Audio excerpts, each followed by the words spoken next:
Anglers Extra. Back on the Anglers Extra pregame show, it's time for the Manager Show. Josh Schaefer joined by first-year manager Tom Holliday as the Anglers visit Red Wilson Field here in South Yarmouth to meet the division-leading YD Red Sox. Coach, thanks for joining us. You're welcome, Josh. So, yesterday, a quote-unquote off day. I know there are really no days off for you and the coaching staff, but what did you do on your off day? You know, we rebuilt our bullpen. Our bullpen's got all beat up by being used so much, and then it got rained on, so we figured why not just rebuild it. It took about an hour and a half. We took a look at Jake Taylor coming off of the concussion protocol and to see how far away he is.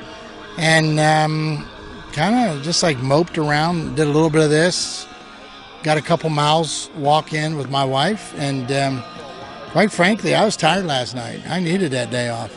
Now, for you personally and for your ball club, what do you guys have to do to come back and find success after an off day? It's been kind of an interesting season in terms of games after off days. Started 0-3, then you were 3-0, and now a couple losses after off days. How do you bounce back?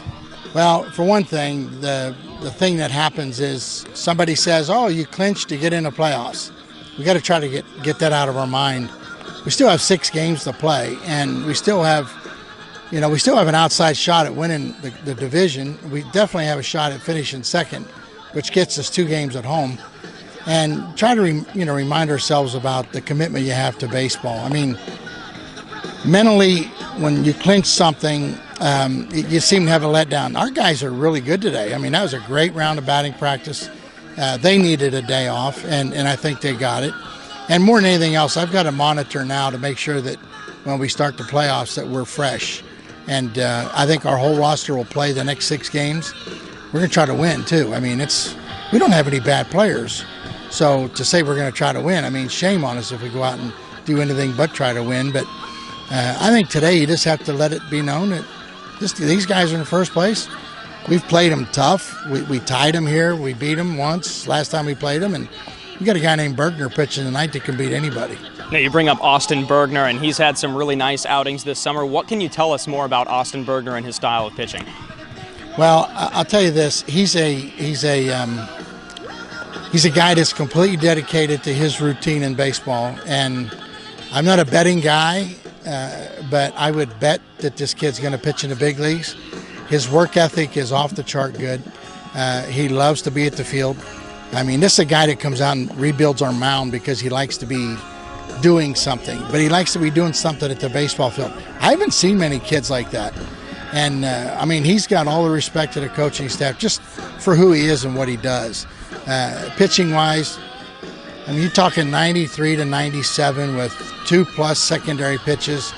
And, again, where we've lost 4 or 5 guys to this thing called shutdown, come home, you've reached your pitch count.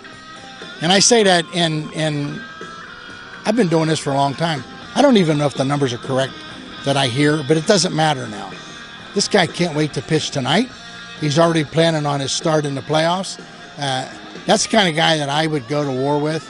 That's the kind of guy that I would recruit every day of the week if I could find him. They're hard to find.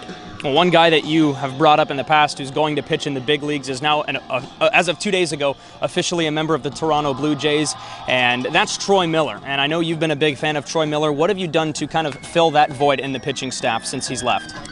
Well, we've added guys. We've had to change roles. Valise pitches the other night, and that was his swan song to us. And so now the guy that we've banked on as our closer is gone. We've been saving innings with Kyle Hurt. He's going to be our closer, okay? No secrets. He's our closer. We're looking for a guy to step in and now be the bridge guy. We got a new pitcher in named Martin that we'll probably see tonight. And, to try to get that 7th and 8th inning guy is probably going to be the next 6 days. It's going to be a little bit of a pitch-off. Who the survivors are, I don't know yet. We actually got some more new arms coming Sunday night. So when they get here, we'll do all we can to find out what they're really like. But I like Bergner, Manoah, Belge. I think English is going to be a good 4th starter for us. Jack Conlon has been very durable. has had a couple rough starts, but I think in a 5-game stretch that we're kind of built for that. Certainly be good to win 2 and have a day off, win 2, have a day off, and then play for the championship. So we'll have to wait and see, but I like our 1-2 punch of Bergner, Manoah. Some new faces in the bullpen as they start to get locked and loaded again, and a familiar foe today in the YD Red Sox. Coach, good luck today against the Sox. Yeah, I still haven't figured out what that luck thing looks like. Well, we'll see if there's any today here at Red Wilson Field. New faces in the bullpen, but no new faces on the broadcast. We'll toss it back to Cooper Boardman as the Anglers Extra pregame show continues.